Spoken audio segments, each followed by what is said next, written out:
la savait vouée à l'échec, cette motion de censure conservatrice pour faire tomber le gouvernement. Bien, c'est fait. Ça a été rejeté cet après-midi à la Chambre des communes. Le Bloc québécois et le NPD se sont ralliés aux libéraux. Écoutons le chef conservateur et le premier ministre débattre à la période de questions. Le Bloc vote pour garder au pouvoir le gouvernement le plus centralisateur et coûteux dans l'histoire du pays. Un gouvernement qui est mauvais pour le Québec Yang, qui a ajouté 100 000 fonctionnaires. Le chef conservateur offre des coupures, effectivement, des coupures dans les programmes, des coupures dans les services, des coupures dans la lutte contre les changements climatiques. Toutes des choses qui préoccupent les Québécois et tous les Canadiens. Le gouvernement survit donc pour le moment, mais pour combien de temps encore? C'est le Bloc québécois qui en détient la clé. Le Bloc donne aux libéraux jusqu'au 29 octobre pour adopter ces deux projets de loi avec la sanction royale, sans quoi ils pourraient provoquer des élections anticipées. J'en ai parlé tout à l'heure avec le chef du Bloc québécois, Yves-François Blanchet. Écoutons-le. Bonsoir Yves-François Blanchet, bienvenue à 24/60. Bien le bonsoir. Est-ce que c'est un grand jour pour vous? Vous avez fait connaître vos conditions pour permettre au gouvernement Trudeau de survivre. Aujourd'hui, cette motion de défiance a été défaite. Vos conditions, ça concerne les aînés et ça concerne la gestion de l'offre. Commençons par les aînés, M. Blanchet. Plusieurs estiment que c'est une mesure qui coûterait extrêmement cher, 3,5 milliards par année, et que vu l'état des finances publiques, ce ne sera pas très, très profitable pour M. Trudeau d'aller en campagne électorale avec un déficit aggravé, non? Je pense que c'est on va dire toupie au lieu de spin, là.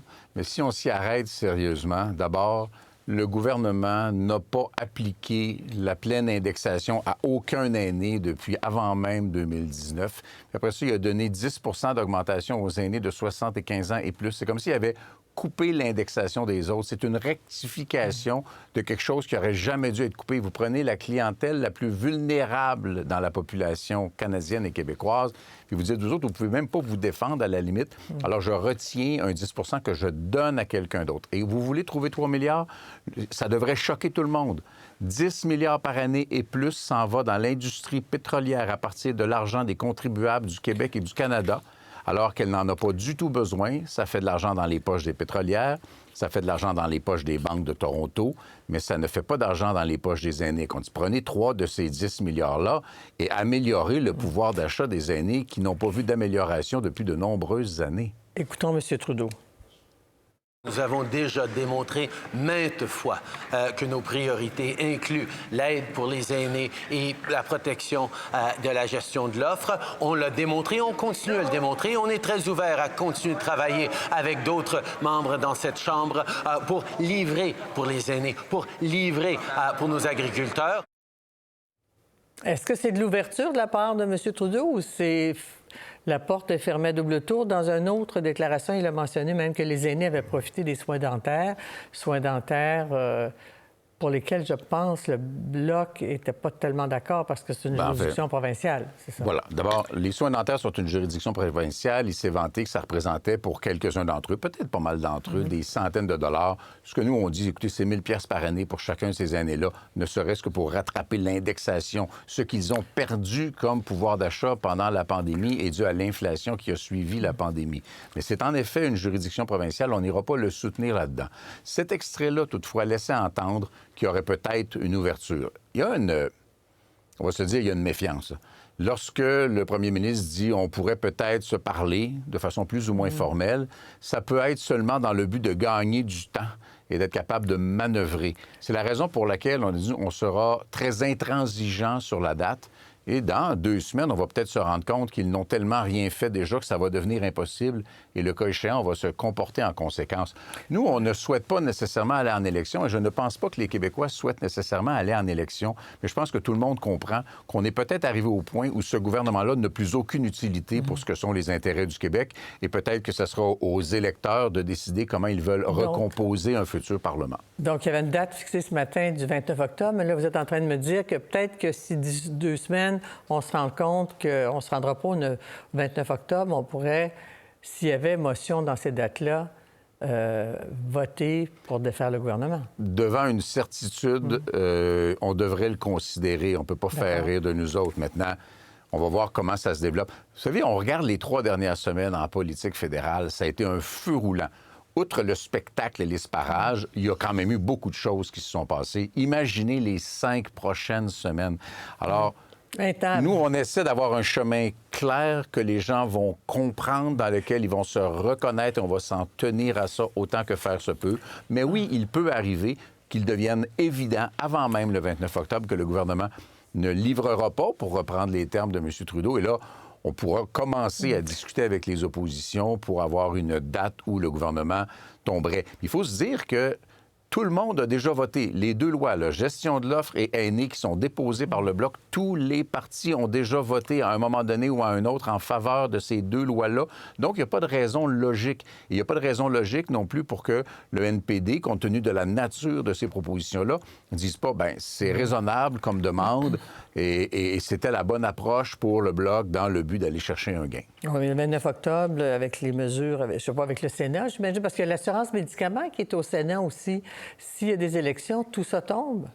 En fait, tout ce qui n'est pas complété tombe au feuilleton. Là. Ouais. Tout ce qui est au feuilleton tombe s'il y a des élections qui sont déclenchées. Et même s'il y a une prorogation, qui est une autre manœuvre que le gouvernement de M. Trudeau pourrait utiliser, proroge le Parlement, on revient, tout est tombé, on revient avec un autre discours du trône. Par contre, s'ils essayaient ça, ils seraient accueillis avec un vote de non-confiance de façon assez certaine à la suite de la manœuvre.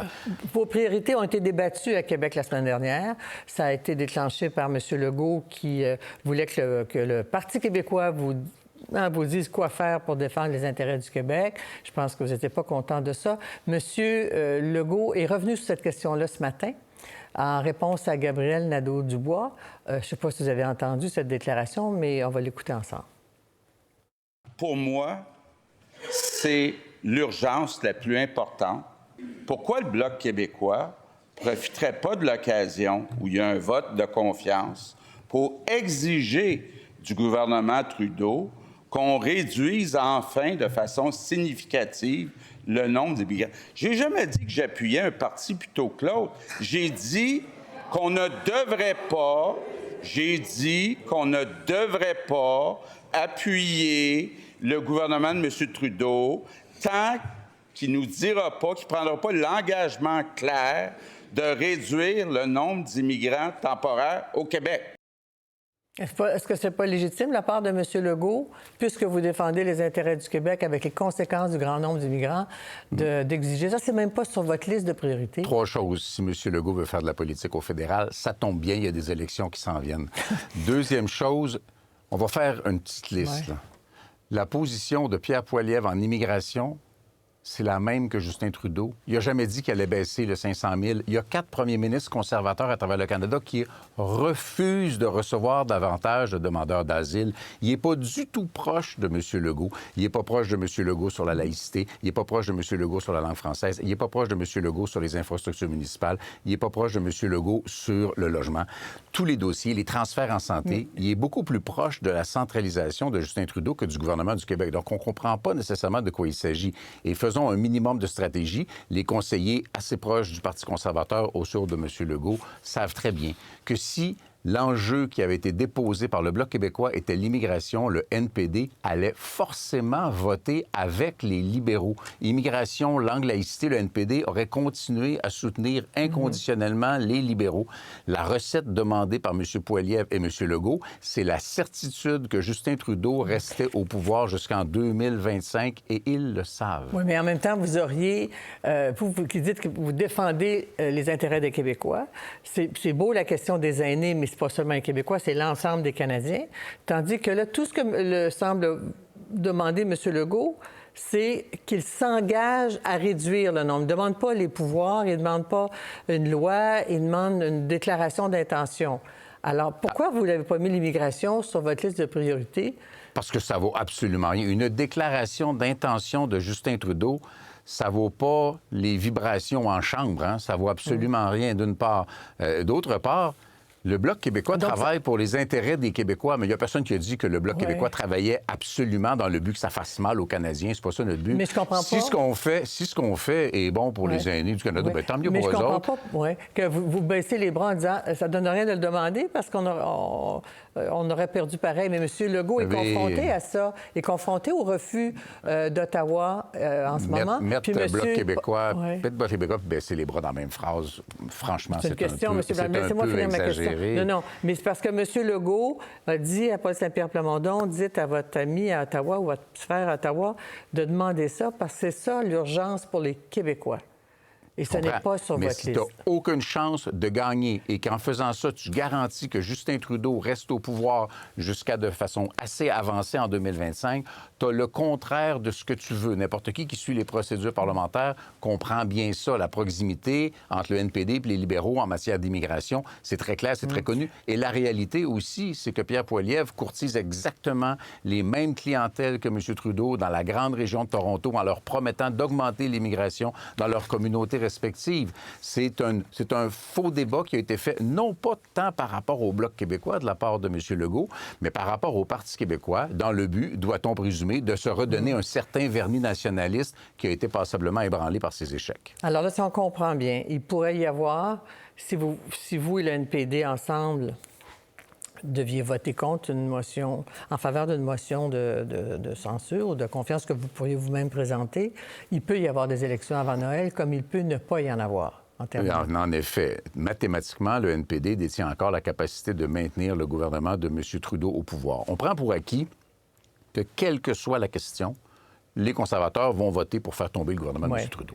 Donc, à partir de ce moment-là, oui, ça prend les deux autres, NPD et Bloc québécois, mais je pense que le NPD, sur le principe, ne peut pas vraiment être en désaccord avec ce qu'on demande. Ce sont des mesures quand même plutôt progressistes et qui améliorent le sort et le pouvoir d'achat de tout le monde. Donc, je pense qu'on est sur une piste constructive. Maintenant, à chaque jour, on parle d'immigration, on pose des questions sur l'immigration, on parle de langue, on parlait de la gouverneure générale aujourd'hui, on continue à le faire. Mais ça ne sert à rien de menacer d'un vote qui n'aura pas d'effet, qui ne donnera rien sinon garder Justin Trudeau au pouvoir gratuit, ce que les conservateurs et leurs cousins de Québec ont proposé. C'est une partie gratuite pour les libéraux jusqu'en 2025 sous prétexte de donner l'impression contraire. Compris, mais est-ce que donc vous maintenez que M. Legault appuie les Poilievre et les conservateurs, partiellement? Bien, c'est sûr que quand ça fait 2 fois que tu dis que tu appuies en essayant après de dire que tu appuies peut-être pas, bien là, écoute, le fardeau de la preuve, il n'est pas chez nous. Moi, je suis dans le Parlement d'Ottawa et je m'en remets au consensus et au vote unanime de l'Assemblée nationale du Québec. Après ça, Paul est largement capable de s'occuper de M. Legault. Monsieur Blanchet, merci beaucoup. Bonne soirée. Merci. Au plaisir. Pour voir nos émissions en entier, rendez-vous sur la chaîne ICI RDI.